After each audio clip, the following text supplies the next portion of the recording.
안녕하세요. 개발자 구대인입니다. 이번 시간부터 본격적으로 백엔드 프레임워크 네스트.js에 대해서 학습을 해보도록 하겠습니다. 첫 시간이니만큼 네스트.js가 무엇인지, 그리고 네스트.js의 기본 구조가 어떻게 구성되어 있고 백엔드 로직을 처리하는지에 대해서 원론적으로 한번 살펴보도록 하겠습니다. 첫 번째로 이 Nest.js란 무엇인가 이 질문을 한번 남겨볼 수가 있어요. Nest.js는 타입스크립트를 기반으로 한 Node.js 서버 애플리케이션 프레임워크로 이 모듈 단위 아키텍처와 의존성 주입, 이 디펜던시 인젝션이라는 이 패턴을 중심으로 설계된 서버 개발 프레임워크입니다. 그래서 타입스크립트로 기반으로 한 Node.js의 서버 애플리케이션 프레임워크가 Nest.js다라는 거고, 우리가 아직 알지는 못하지만 이 모듈 단위 아키텍처로 뭔가 구성이 되어 있고 의존성 주입이라는 걸 몰라도 뭔가 주입을 해서 개발을 하는구나 정도까지의 감만 가지고 가시면 될 것 같습니다. 쉽게 얘기해서 Node.js 백엔드 개발을 더 편하게, 그리고 더 안정적으로, 더 규모 있게 만들기 위한 프레임워크다 라고 이해하시면 되는데요. 예를 들어서 익스프레스로 서버를 만들면 폴더 구조가 자유롭고 규칙이 없기 때문에 프로젝트가 커지면서 코드가 엉킬 수가 있어요. 근데 이 Nest.js는 반대로 폴더 구조가 정해져 있고 역할이 나누어져 있고 개발 방식이 의외로 체계적입니다. 그래서 약간의 자유도가 낮은 것처럼 보일 수가 있지만 오히려 익스프레스보다 자유도를 낮추고 체계성을 높임으로써 구조화된 설계 안에서 개발이 이루어지기 때문에 오히려 코드 분석이 쉽고요. 위에서 말씀드린 이 모듈 단위의 아키텍처이기 때문에 해당 모듈이 어떤 기능, 어떤 도메인을 담당하는지, 그리고 백엔드 아키텍처에서 많이 사용되는 도메인 주도 설계 이런 것들과 접목했을 때 개발 방식이 조금 더 효과적으로 우리가 이뤄낼 수가 있습니다. 그래서 대규모 프로젝트나 협업 환경에서 아주 좋아요. 협업할 때 어떤 기능이 어떤 모듈 안에 있고 이런 것들의 파악이 용이하기 때문에 Nest.js는 익스프레스보다 기업용에 적합한 백엔드 프레임워크다 라고 설명을 드릴 수 있을 것 같습니다. 자, 그러면 이 Nest.js의 기본 구조는 어떻게 되어 있을까? 요걸 한번 생각을 해봐야 되는데, 이 Nest.js는 서버 프로그램을 기능별로 역할을 나누어서 구성을 합니다. 즉, 우리가 백엔드 로직을 짤 때 기능별로 역할을 담당하는 파일이 있다라는 건데요. 이렇게 역할이 확실히 나뉘어 있기 때문에 코드가 깔끔하고 유지 보수가 쉬워요. 어떤 부분은 API 통신만, 어떤 부분은 로직 처리만, 어떤 부분은 어떤 모듈 관리만 하기 때문에 핵심 구성 요소 요 파트를 보면 Nest.js는 크게 이 다음 세 가지 요소를 중심으로 돌아가는데, 방금 제가 말씀드렸던 그 API 통신이라는 부분 쪽에서는 이 컨트롤러라는 거에서 그 역할을 수행을 합니다. 그래서 우리가 1, 2, 3강에서 배웠던 HTTP 리퀘스트나 리스폰스 관련된 역할을 이제 이 컨트롤러에서 처리를 하고요. 서비스라는 부분에서는 실제로 비즈니스 로직을 처리합니다. 즉 어떤 기능들이 이 서비스라는 파일 내에서 동작이 이루어진다라는 거고, 이 컨트롤러와 서비스를 관리하는 어떤 패키지, 이 묶음을 모듈이라고 합니다. 그래서 회원가입에 대한 컨트롤러가 있고 회원가입에 대한 서비스가 있고 회원가입에 대한 모듈이 있는 거고, 그리고 우리가 어떤 토픽을 작성한다 했을 때 토픽과 관련된 컨트롤러, 토픽과 관련된 서비스가 있고 이 두 개를 묶어서 모듈화처럼 관리하는 토픽 모듈이 따로 이렇게 있는 겁니다. 비유적으로 한번 설명해 보면 컨트롤러는 프론트 직원이 뭔가 주문을 받아주는 역할을 하는 거예요. 그리고 주문을 받고 실제로 우리가 요청한 주문이 제조가 되고 요리가 되는 건 이제 주방 요리사가 하잖아요. 그래서 실제 일을 수행하는 역할을 서비스라고 하는 거고, 이제 이런 것들을 부서화, 조직화 한 거를 이제 모듈이다라고 하면 되는 겁니다. 그래서 어떤 레스토랑도 패밀리 레스토랑이 있고 뭐 양식, 한식, 일식 이렇게 나누어서 이렇게 모듈화처럼 조직과 체계화되어 있잖아요. 그 안쪽에 또 프런트 직원이 있고 또 한식 요리사가 있고 일식 레스토랑에서는 또 프런트 직원이 있고 일식 요리사가 있고 이런 것처럼 모듈은 이런 구성 요소를 뭔가 크게 감싸고 있는 어떤 포장지 역할을 이 모듈이 한다라고 이해하시면 될 것 같습니다. 자, 그러면 조금 더 자세하게 한번 살펴볼게요. 자, 컨트롤러는 클라이언트 요청을 받고 응답을 돌려주는 곳입니다. 그래서 우리가 프론트엔드에서 API 주소를 통해서 어떤 데이터를 조회하거나 생성하거나 삭제하거나 수정할 때 우리가 HTTP 바디 안에 정보를 보내잖아요. 리퀘스트가 백엔드에 딱 도착을 하면 그 요청을 받고 서비스에서 막 로직을 처리해서 다시 이 컨트롤러가 받은 다음에 프론트엔드 쪽으로 응답을 돌려줍니다. 그게 이 컨트롤러 역할이고, 서비스는 방금 말씀드렸다시피 비즈니스 로직을 처리하고 데이터 연산 그리고 DB와 통신을 해서 실제 DB와 그런 데이터가 있는지 없는지 체킹하고 수정하고 삭제하고 이런 모든 기능들을 이제 서비스 쪽에서 담당을 한다라는 거예요. 그리고 이 컨트롤러와 서비스를 묶어서 관리하는 하나의 모듈처럼 만드는 걸 이제 모듈이라고 하고, 이 안쪽에는 컨트롤러와 서비스를 묶어서 애플리케이션 기능 단위로 구성을 하고 있다라는 겁니다.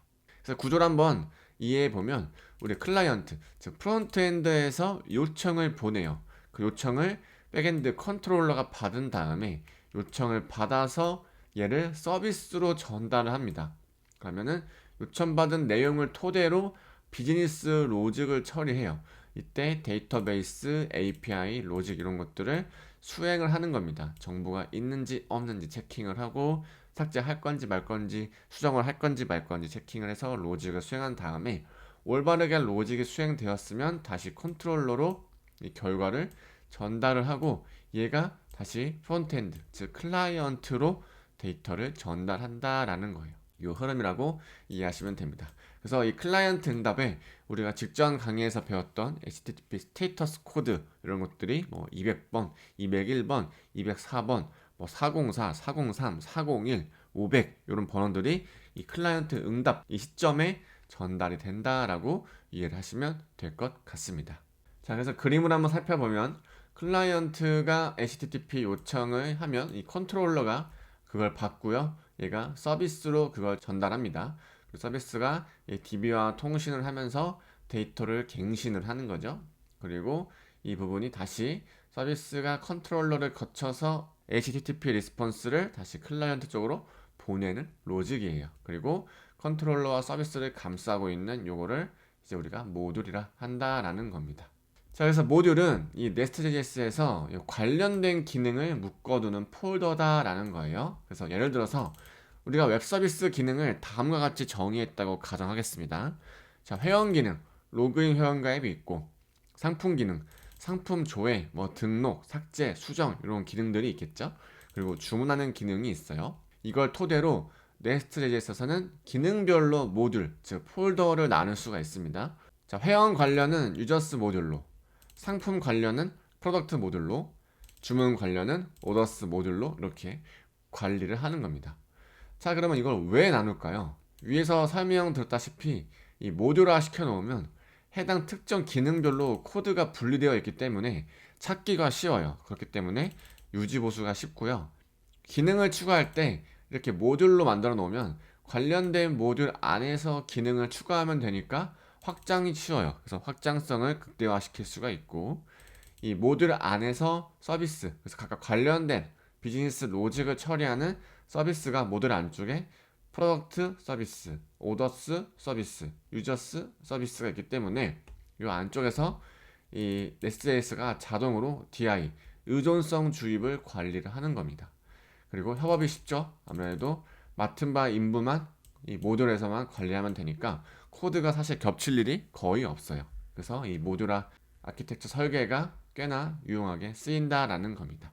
그래서 우리가 한번 다음 시간부터 이 Nest.js 프로젝트를 설치를 해서 한번 코드를 작성해 볼 건데, 이 모듈 파일은 이렇게 구성되어 있습니다. 컨트롤러와 이 프로바이더, 즉 프로바이더는 서비스를 의미를 해요. 각각의 어떤 유저 서비스를 관리하고 유저 컨트롤러를 여기서 관리하는 코드로 보여질 수가 있는데, 주석으로 작성된 부분을 보면 이 컨트롤러스는 이 모듈에서 요청을 받는 컨트롤러를 배열로, 컨트롤러가 여러 개일 수가 있기 때문에 배열로 관리하고, 해당 모듈에서 사용되는 서비스를 또 여러 가지가 있을 수 있기 때문에 이렇게 배열로 관리하는 코드라고 이해하시면 됩니다.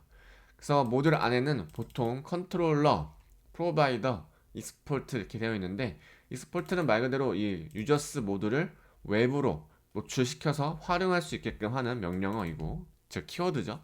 그리고 컨트롤러는 HTTP 라우터 요청을 받는 곳이고, 프로바이더스는 서비스 로직들 DB 처리하는 그런 거에 묶음집이라고 이해를 하시면 될 것 같습니다. 자, 그래서 이 프로바이더는 방금 설명드렸다시피 네스트.js에서 필요한 기능을 제공하는 객체, 즉 서비스들의 묶음이라고 생각하시면 되는데요. 이 그림을 한번 살펴보면 위에 있는 건 똑같은 거죠. 클라이언트 사이드, 즉 브라우저 쪽에서 요청을 보내요. 그럼 각각의 요청이 관련된 컨트롤러로 보내고 관련된 서비스가 동작을 하고, 물론 같은 DB를 바라보겠죠. 그래서 이 데이터베이스에서 요청을 처리한 걸 다시 컨트롤러를 통해서 클라이언트 쪽으로 반환해준다 라는 겁니다. 로직은 이렇게 돼요. 백엔드 로직도 사실 큰 흐름은 어렵지 않습니다. 자, 다음으로는 컨트롤러인데, 컨트롤러는 클라이언트의 요청을 받아서 적절한 서비스에 일을 시키고 그 결과를 다시 클라이언트에게 전달하는 역할을 한다. 지금까지 제가 누누이 설명드렸던 부분이었죠. 그래서 HTTP 요청과 응답을 담당하는 입구 역할이다 라고 이해하시면 될 것 같습니다. 자, 컨트롤러의 특징으로는 요청을 받는다, 서비스에 일을 시킨다, 그리고 결과를 반환한다. 이게 세 가지의 큰 특징이었고, 이 부분은 제가 지속적으로 말씀을 드렸습니다. 즉, 컨트롤러는 누가 뭘 요청했는지를 받아서 해당 관련된 서비스에게 전달하고 일을 처리하게 시킨 다음에 결과를 반환하는 중간 관리자라고 생각을 하시면 될 것 같습니다. 자, 서비스 같은 경우도 마찬가지예요. 서비스도 비즈니스 로직을 처리하는 담당 클래스이다 라고 했는데, 자, 비즈니스 로직이라는 게 좀 광범위하잖아요. 데이터 처리도 있고, 데이터 계산, 조건 판단, 외부 API 호출 등 실제 애플리케이션에서 일어나는 모든 것들을 처리하는 핵심 기능을 네스트.js에서는 서비스라는 파일에서 관리를 한다라는 거예요. 그래서 컨트롤러가 요청을 받으면 실제로 이를 처리해서 다시 반환해주는 역할을 한다라는 겁니다. 자, 서비스는 컨트롤러가 요청을 받으면 실제로 이를 처리하고 처리된 결과값만 다시 컨트롤러가 클라이언트로 반환될 수 있도록 그 값을 반환하는 역할을 하는 거예요. 그래서 컨트롤러는 누가 나를 호출했는지만 알고 서비스는 실제 동작을 수행한다, 이렇게 생각하시면 됩니다.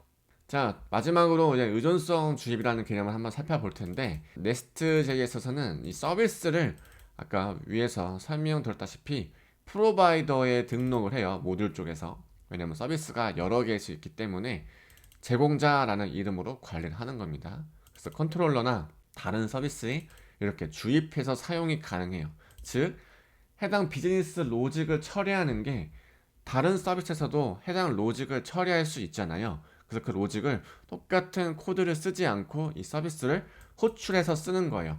즉, 우리가 프론트엔드에서 배웠던 이 컴포넌트와 비슷한 역할을 한다라고 생각하시면 됩니다. 즉, 코드를 재활용한다라는 건데, 자, 그러면 이렇게 코드를 재활용할 때 프론트엔드에서는 import component from 경로 이렇게 썼잖아요. 그 부분을 백엔드에서는 이렇게 의존성 주입이라는 이름으로 활용을 하는 거예요. 어떻게? 컨스트럭터가 생성자라는 뜻인데, 자, 프라이빗은 뭔가 우리가 외부에서 접근할 수 없는 키워드예요. 프라이빗, 오직 읽을 수 있는 전용으로 수정은 안 되고 이런 이름으로 쓸 거야. 어디서? 해당 서비스를 외부에서 호출을 해서 쓴다라는 얘기예요. 자, 나는 의존성 주입을 할 건데, 그래서 constructor라는 어떤 생성자 함수를 불렀어요. 그리고 그 안쪽에 주입을 시키는 거죠. 어떤 걸? 외부에서 불러놓은 유저 서비스를 주입을 해서 아래쪽에서는 이런 이름으로 쓰겠다라는 거예요. 그러면 이 해당 유저 컨트롤러에서는 유저 서비스가 관련되고 있는 이 비즈니스 로직을 호출해서 사용을 할 수가 있는 겁니다. 자, 이렇게 설명만 드리면 감이 오지 않기 때문에 이제 바로 실습을 진행해 볼 텐데, 중요한 건 Nest.js가 어떻게 기본 구조로 되어 있고 Nest.js가 어떤 것인지를 이번 시간에는 이해하는 게 가장 중요합니다.